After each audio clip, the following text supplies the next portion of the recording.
and all concerning the hypocrite, and they will be mingled with the... To NEWSAT10, we're live from our studios here at Adisawi.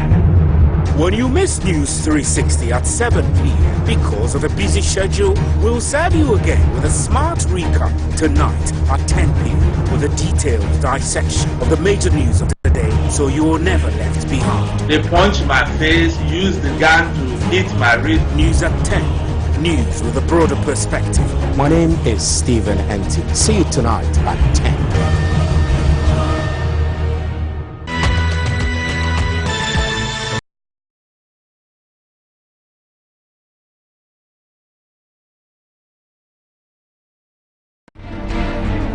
In 2013, we shaped the course of national policy with compelling stories on education and health. In 2016, we provided the platform for political parties and the socially excluded to engage on issues of national concern. TV3 Mission is back with a bang. We navigate the turbulent terrain of deprived and hard-to-reach communities. It's one message for person access to teaching, empowering women to they provide about. We focus our sharp lenses on the health and educational needs of the socially excluded to influence policy interventions that promote inclusiveness. And it tells you how serious we will get you resolved. Mission Ghana, live on News 360. Mission is supported by Star Ghana with funding from Danida, DFID and the European Union.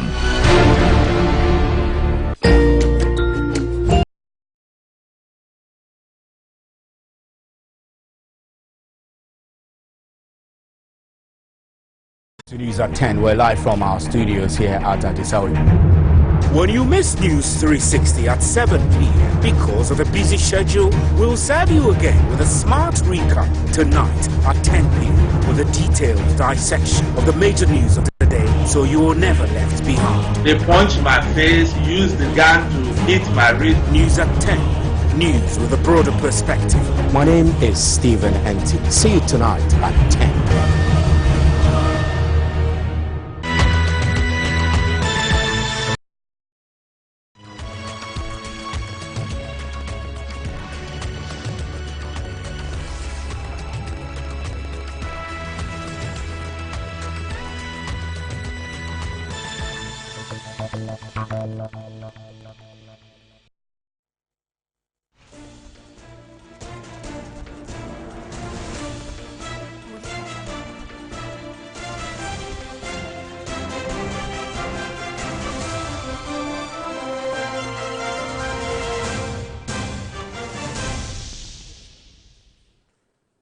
Hello, good evening and welcome to News at 10, live from our studios here at Adisawi Kanda in Accra. I'm Stephen Enti. You can also watch us on your DSTV channel 279. Around the world, we're streaming on the internet at 3news.com. We're also live on 3FM 92.7. Let's first take a look at the major news highlights of the day. 7 people have been killed while 4 others are in critical condition in a road accident at Yikurugu near Zabila in the Boko West district of the Upper East region. The injured currently receiving treatment at the Zabila District Hospital. And the Inspector General of Police David Asante Pietu has once again made changes at the regional command level of the Ghana Police Service effect immediately. In all, 18 command changes were made, including district commanders. This is the 3rd reshuffle since the IGP assumed office in 2017. Tonight, unemployed trained nurses have given government a 2-week ultimatum to grant them financial clearance to enable them secure permanent employment. The protesting nurses have kicked against the Heal Ghana module under the National Builders Corps, which they argue will put health professionals at a disadvantage. The Ghana Journalists Association, GJ, is considering legal action against Hajia Fati for assaulting a journalist on duty. President of the association, Afeo Moni, wants the New Patriotic Party to call its members to order by condemning her actions, dissociate itself from it, as well as take punitive action against her. It's not the first time Hajia Fati has assaulted a journalist. And the Ghana LPG Operators Association has kicked against the cylinder recirculation module policy, warning government to stop its implementation or face its wrath. At a news conference, members argue the policy cannot prevent gas explosions as anticipated by government, but rather push them out of business. I'm Stephen Anti. Remember, we're live on 3FM 92.7 and streaming on our Facebook page. Up next is the big one.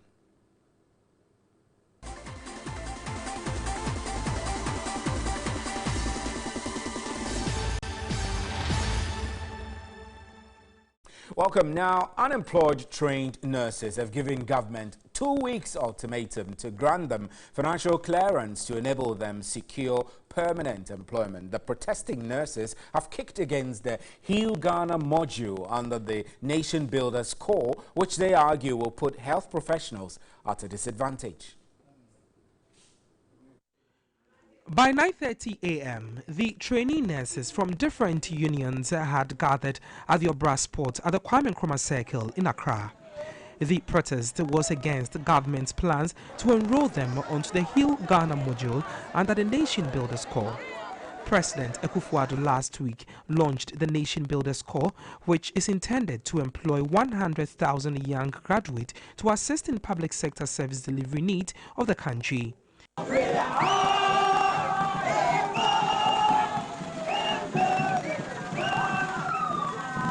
The terms and conditions of Heal Ghana are not being favorable. In the first place, the scope of employment and the terms and conditions is unconstitutional, with reference to Article 24, Clause 1, which states that every person have the right to work under safety and healthy conditions and to be paid equal salary for equal work done without any distinction of any kind. Now, we are professional trained nurses and other health professionals, which there is no difference between we and those currently in the world working.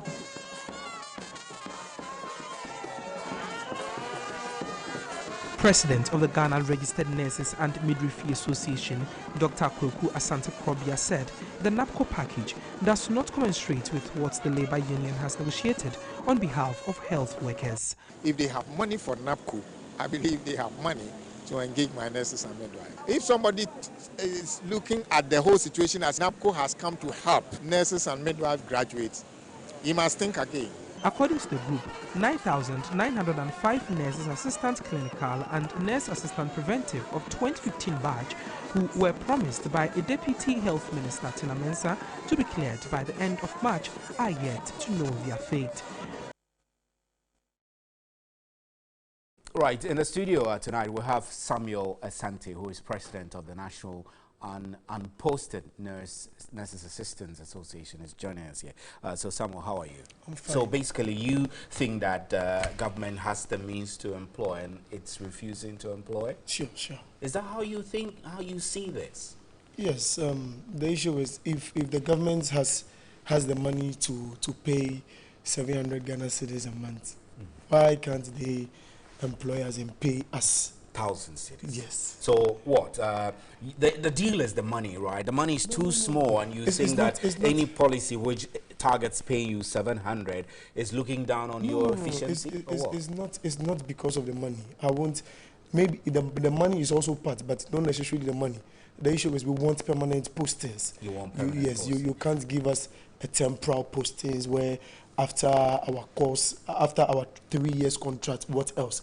What if there is a new government? Is half a loaf not better than nothing? What if there is a change in government? Loaf at all.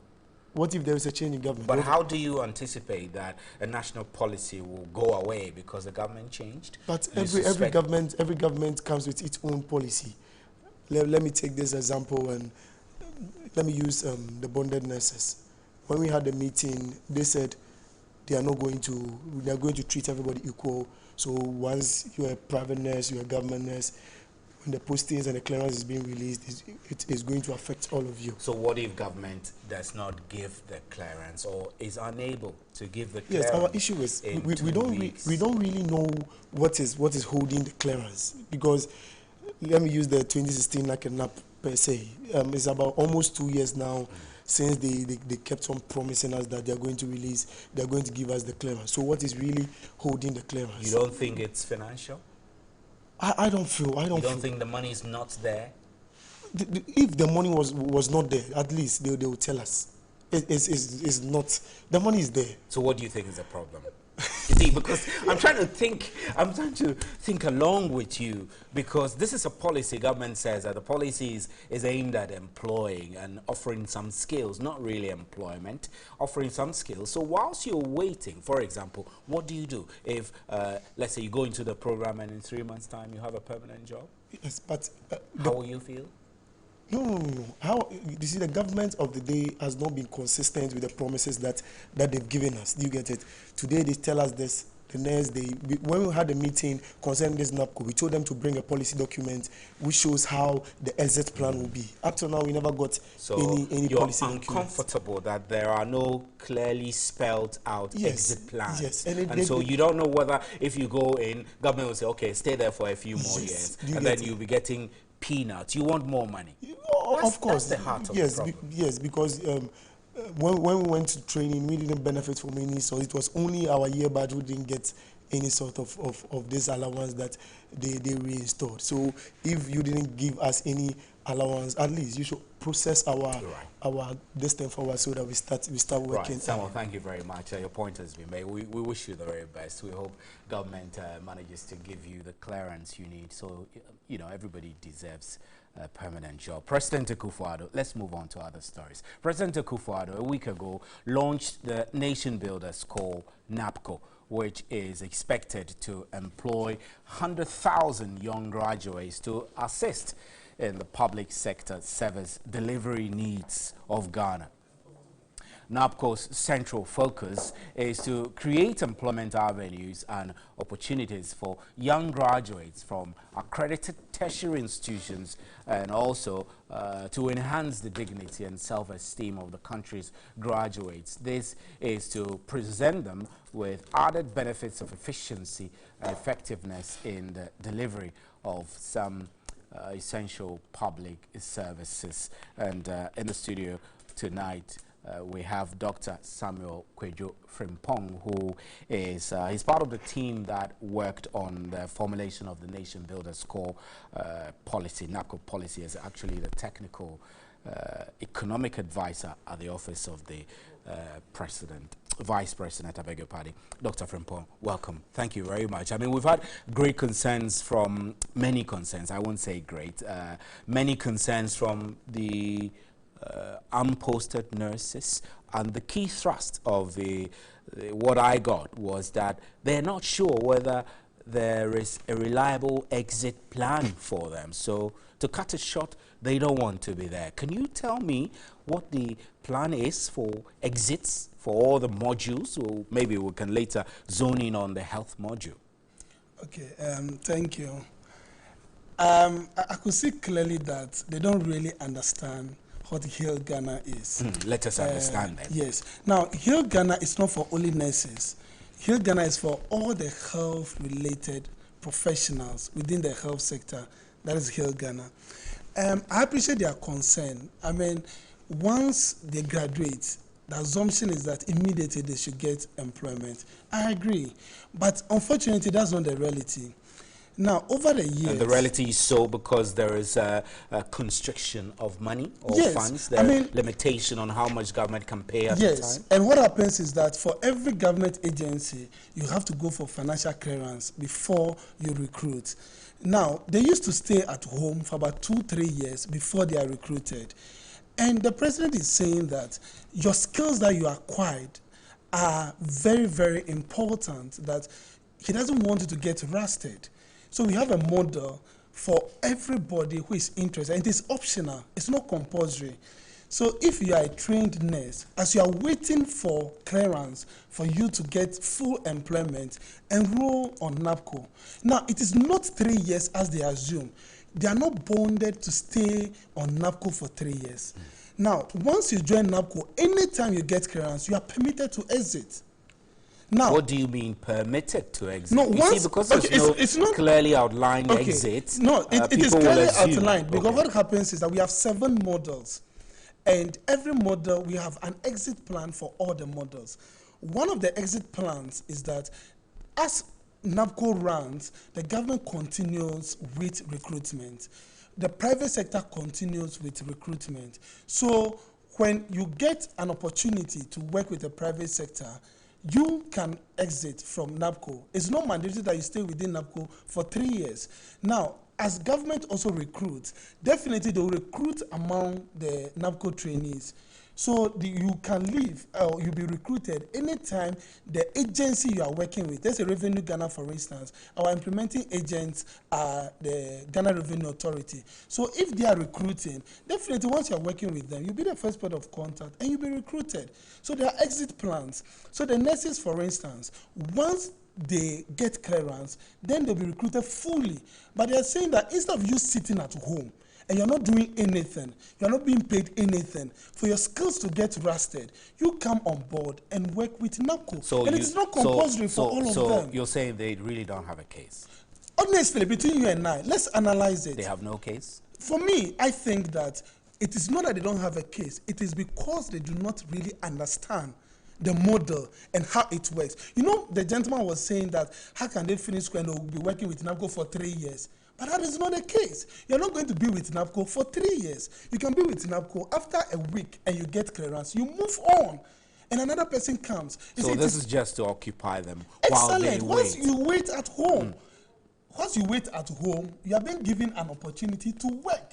Because when you sit at home, you're not working. So you're Doc, not getting anything. let's look at the core substance, the core policy itself. There are concerns that because it has no legal backing, it stands the risk of being abused. Tell me what the plan is. Are you starting, and then when it is successful, you might, for example, go and scrambling for legal backing, as the case was for GIDA? No, you agree with me that when you're starting such a program, you don't just rush to Parliament for legal backing. You should be able to make a case. But if you don't have legal backing, how do you start? No, okay, so what is happening is that we have cabinet approval.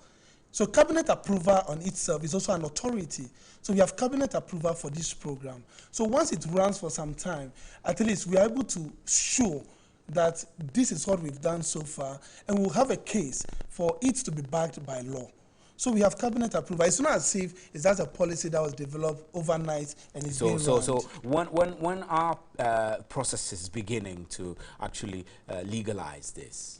Once the program starts, then we know that, okay, we've run a program for about a year, and we have the success story to show that this program has been successful. We therefore need legal So what backing. you're doing is just a pilot, really?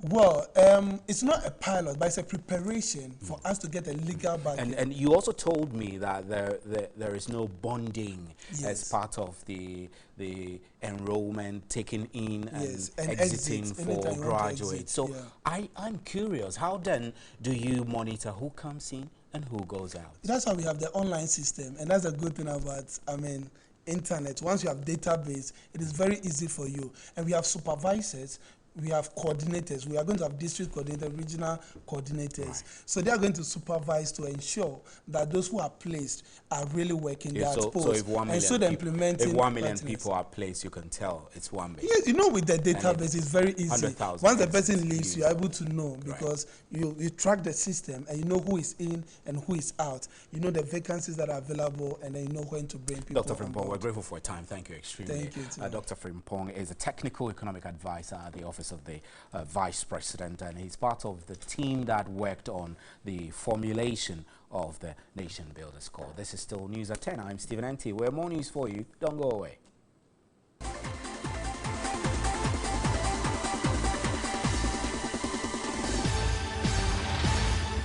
www.3news.com for more news and updates of our major stories. Join us on Facebook 3NewsGH for live streaming and comments on our page. Like and follow us on Twitter at 3NewsGH and at 3SportsGH. Like our pictures on Instagram, TV3 Network. If you missed our live shows, watch a playback on YouTube, TV3GH. TV3, first in news, best in entertainment. Chabiana Maniate, Chabiat Maniate, Roof, Minumbe, Mamma, and now I can't see my fine.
She is motivational.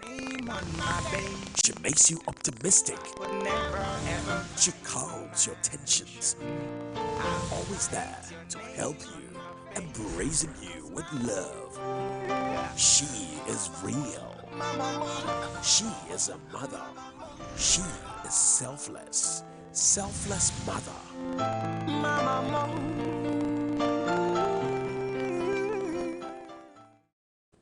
Now, a mother's love, they say, is truly incomparable and purest form of affection. In the following report, my colleague Portia Gabo tells the remarkable and uplifting story of how a mother's love is gradually changing the life of her.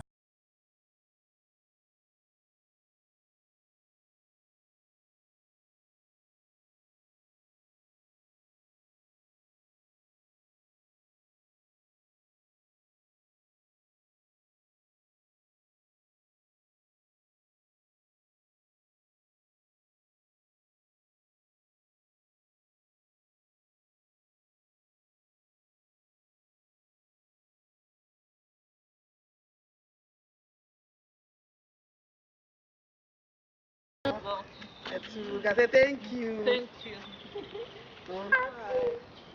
you. Little miracles, they say, happen every day, and for Mary Kufuor, her daughter Renata Nanaya Kufuor is a testament to this statement.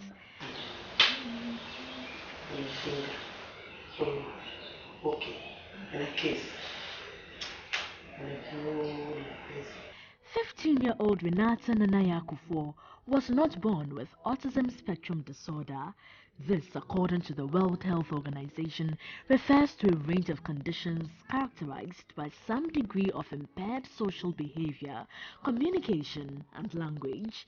Around age 3, the few words Renata Nanaya Kufuor had been speaking had stopped completely, and she began the habit of spinning around on the spot. This followed with her making sounds more like those of a baby, which repeated over and over again.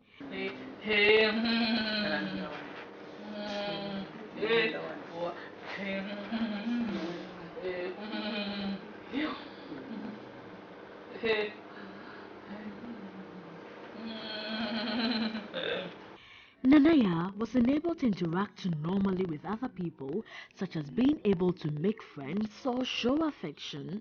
Immediately what came to my mind was maybe I need to do more prayers. Yes, probably something spiritually is happening to my daughter. The greatest gift I've given to myself is to really get involved, read, research, get myself educated about the conditions so that I'll be in a better position to really support my daughter. You are my sunshine, oh my only sunshine. As a mother, Mary wanted her daughter to behave like any other child, but this was almost impossible. Going to church, as for me, I stopped. And I stopped for about a period of, I think, 4 or 5 years. I never. Why? To church. Here you are with this child at the back of the church, shouting, wanting to grab the mic from the front, from the pastor or whoever, and everybody is standing looking at you like you don't even know, No, church wasn't part of. I've started going. God should forgive. I went one time, and it was Christmas time. We were all going for anointing, and then got to our turn. And yet, you be so Nanayaha, come see. Because she doesn't like these things because of her sensory issues. At that time, I didn't also understand. So then she just started shouting. And you can imagine, the next thing I heard from church was like the demons inside her. I don't think People thought you had a child who was possessed with demons. Yeah. So the lack of knowledge. Nanaya has shown her that joy and love can be shown in so many other ways aside verbal communication. With the help of her mom, Nanaya has won several accolades and has even featured on the BBC. Nanaya, look at mommy. Look at mommy. I love you very much. I don't know what the future holds, but I know that you're going to be well. Autism or no autism, whatever it is, it will work for your good. And I know that one day you're going to give hope to other children who may find themselves in the same situation. It is well. Amen. Amen. Portia Gabo, TV3 News, Accra. And the physically challenged woman Rita Kriba, who was allegedly denied boarding access on an Africa World airline, says she would sue the airline for denying her a flight. The incident reportedly happened on Saturday at the Kotoka International Airport. Meanwhile, the African airline company has issued a statement explaining the circumstances that led to her inability to board the flight. On Saturday, the 30-year-old Rita Kriba was allegedly discriminated against by staff of Africa World Airlines Limited, AWA, at the Kotoka International Airport when she was reportedly not allowed to board a scheduled flight to Kumasi because the crutches she uses would inconvenience the airline. Rita Kriba is considering legal action against the airline. I want this discrimination to stop. That's why I've taken it on. It must stop. If I'm a person with disability and I have my money to board a plane to wherever I want to go in my own country, it's my rights. I have to. If only I can pay. There are other people who use the airlines, and on their ticket there is nothing that says a person with disability can't take their flights. Meanwhile, Africa World Airline in a statement explained its aircraft type has structural limitations for carrying certain categories of wheelchair passengers for safety reasons during emergencies. The statement added Rita Kriba failed to notify her agent on her condition during the reservation for the necessary information to be relayed to the airline as per the International General Rule on the acceptance of persons with reduced mobility. And that's how we wrap up with News at 10. I'm Stephen Nt. Thanks for staying. On behalf of the crew, good night. There's more news at 3news.com.